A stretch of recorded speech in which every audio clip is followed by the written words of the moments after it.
Hey there everyone, Lord Frigid here with another episode of Aether Raid's Offense. Today we are back in Light Season for another smooth cruise to the finish line on the wings of Bonus Unit Air. My battles this season were all relatively short and simple, so this will be a pretty quick video. I did actually put together a new team using Fallen Celica and Leila, and I've been having a lot of fun with that. They'll show up here as well, so you can see them in action as we get on into these battles.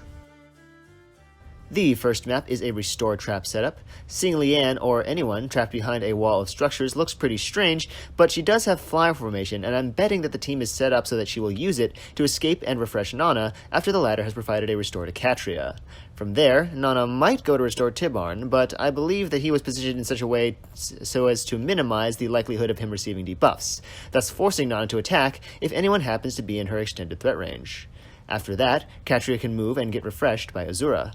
The biggest weakness with the map is the trap itself. It just doesn't have enough follow-up if Nana becomes aggressive. Without legendary Azura to provide extra movement, Catria is unable to properly follow up on Nana's advance. Even with legendary Azura, it's possible to simply hide a unit here, which would be out of Catria's range even if she did have 3 movement. In that sense, your best bet for dealing with the trap is probably to just let it happen and pick off the enemies as they advance. Alright, I'm going to go ahead and send in Team Bokeh for this battle. This should be pretty quick. I'm going to go ahead and move Bride Fjorm over to the lower right-hand corner. That's going to inflict isolation upon Nana so she doesn't go off and use Restore while I get set up here. As far as the actual setup, I'm going to go ahead and break that tech system with air. I also was able to determine that the bolt trap was real, getting my trap names mixed up. And now, to finish up my my preparations, I'm going to go ahead and move Leif into the same column as Yoon, since he does have more movement than her. He's going to be able to attack her at the beginning of the player phase. So, he does actually one-shot her. In fact, I'm pretty sure he one-shots most, if not all, of the enemies on this map. So, he's not going to get Nyorn Zeal activation, which is totally fine, because now I have my refreshers waiting in the wings. I'll just have my left side peony refresh him so he can go off to take on Tibarn. After that, he will get his Nyorn Zeal, so he can then take down Catria. And then what happens next kind of depends on the result of repositioning my second peony onto the heavy trap, because if it is real and it affects Leif, then he's going to be forced to attack Azura. Otherwise, I'll have him attack Nana. I kind of prefer that. Nana can't KO the peony. She doesn't have enough punch. And in fact, when they're in the same column as each other, she doesn't even have enough speed to double, thanks to the fact that she has a attack def bond in her passive slot instead of, say, attack speed solo or attack speed push. So it ultimately didn't really matter because the heavy trap did not affect Leif. So now Azura is forced to attack, and Leanne is still trapped behind the wall of structure since I removed all possible ways for her to get out through the use of flyer formation. So I can have Leif take out Azura, that activates Nyorn Zeal one more time, and then I'll have him take out the Aether Amphore, and because I already disarmed the real bolt trap, I know that moving Peony in to refresh Leif refresh Leif once more, so he can take out the Aether Fountain is safe, and after that, I will just refresh him a final time to have him take down Leanne, who apparently has Iot's shield. Huh.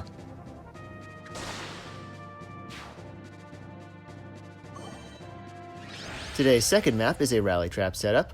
Olwen covers a large amount of space, and if you place a unit in her range, Brave Roy is able to jump out in front of her to provide a rally. Note that even if you place your unit in such a way as to threaten this space, Roy will still choose it for the rally because it's a defense tile.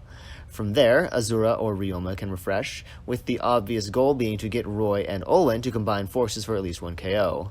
There aren't any glaring structural weaknesses here. I think the biggest problem is probably the defense tiles. A red unit with a good enough defensive stat line should be able to camp by moving onto this space. This will ensure that Roy cannot lunge you off the defense tile, since he will prefer to attack from whichever defense tile your unit is not currently occupying. Alright, this map looks like a job for the new Team Celica, so let's go ahead and get in here. I'm going to go ahead and kick things off by breaking some of these structures down at the bottom and getting Raven down into the lower left corner.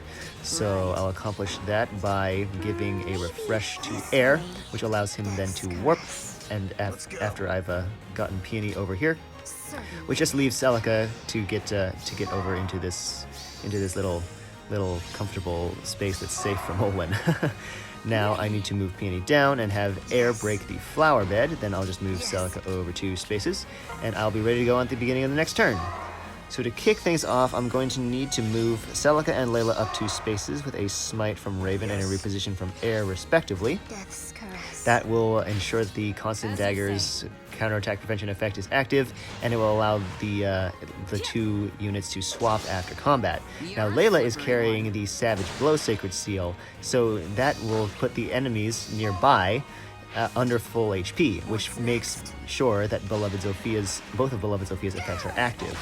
Then, after that, Celica gets 4 burn damage from Beloved Zofia itself, since she did attack during that combat, which ensures that Beloved Zofia's full effect is active on the enemy phase as well. Alright, Sothis used Harsh Command there. I was actually expecting her to attack. I am not really sure why that was. There's probably some rule that I overlooked. But it's not really going to matter since Roy does end up lunging Celica onto the defense tile, from which she can comfortably KO Sothis and end up at a pretty reasonably high amount of HP, especially since she's going to activate Noontime on her second hit.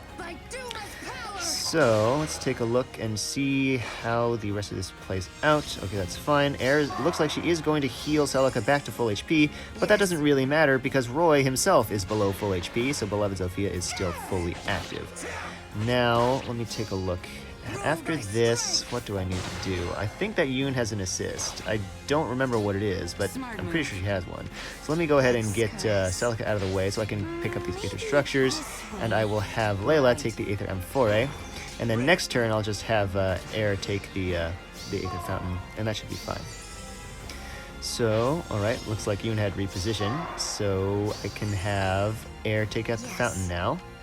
And then, what do I need to do? Let me go ahead and move Celica in closer, and then refresh Leila, so now I have the actions to KO both of the enemies here. Actually, let me go ahead and fight Azura first, because if I do take out Yoon, then Leila won't have a space from which to attack Azura. So this ensures that I can KO both units. So, not too bad there. This seems working out pretty well. The final map is yet another rally trap team. This time, Brave Lyn is used to threaten a large swath of space, and Eliwood carries the rally. If you manage to get past them, they are backed up by Julia, Bramimond, and Yoon. The biggest weakness here is that while Eliwood and Lyn are both heavy hitters, they don't get any immediate follow-up from their magical allies because the rally trap exhausts Azura's refresh. Perhaps the best way to deal with the map is to place a unit at the edge of Lyn's range and wait for the enemy to start advancing towards you if you have a unit that can withstand the initial assault. The following turns may be a little tricky since Bramimond has pretty good bulk and Julia will probably not be adjacent to any of her teammates afterward, but at least you don't have to deal with all the enemies at once. Another option for Gale Force teams is to smite or reposition a unit over the left water tile. Eliwood has respectable attack even on the enemy phase, so you may be able to get a good Wings of Mercy chain going by attacking him. I'm going to go ahead and send in the Sita raiding party for this battle. My strategy is going to be to go up the left-hand side with Sita to initiate a Wings of Mercy and Gale Force chain by attacking Brave Eliwood. There's really only one problem with this strategy, and that is, between Air's Tamari and Sita's Pegasus Flight, Eliwood's attack gets lowered so much that he doesn't actually put Sita below half HP, even with the debuff of -2 from the enemy's Flyer School. So naturally, the only way to fix this is to abuse the enemy's Dark Shrine instead, to give Sita a -7 debuff, which allows Eliwood to deal enough damage. And now, normally, the Dark Shrine debuffs go to Azura. I have designed this raiding party so that Azura has the higher defensive stat total, so as to maximize the effectiveness of Sita's Pegasus Flight and her enemy phase capabilities. However, it's a very close thing. By giving Sita the Fortify Res 4 buff from Peony, like I did on the previous turn, she actually does get the higher defensive stat total, and then can take the Dark Shrine debuff, and thus is now under half HP, so I can clear this map successfully. Thank you, enemy Dark Shrine. I like you. So now Sita can take down Julia, and then I can, actually, I'm very curious to see. I'm pretty sure, yeah, I didn't think so. That's some pretty crazy speed stack on that Lyn. Fortunately, Sita's effective damage allows her to bypass it with a quick 1 KO. And then I'll have to decide, do I want Azura to attack Yoon, or just refresh? I think I'll just have a refresh, honestly. It doesn't really matter. I'm moving Sita up a space to attack Bramimond, which means that Yoon can't reach my Azura anyway. So then on the enemy phase, the enemy's young Azura will attack my own Azura, but fail to get the KO. And then Yoon will suicide on Sita. But Young Azura surviving does allow me to pick up the Aether structures before finishing this map. So actually, I'm just going to go ahead and play this one out.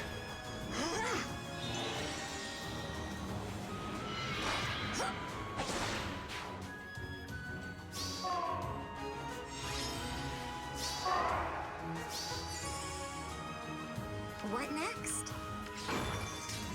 Death's caress. What can I do? Let's go. Yeah!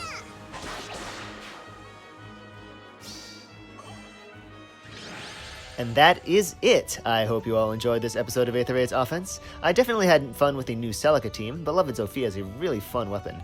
The battle I used here was a pretty good showcase for how it works, but I'm also going to go ahead and leave some details and other notes about the raiding party down in the description and comment section in case anyone's curious. Next week, we'll be going back into Astra Season, which should be interesting, as overlapping with water and fire opens up some interesting legendary hero options. Hopefully, I'll see you all again next week for an Aether Raids Offense video covering that, so until then, thank you all so much for watching, and I will catch you next time.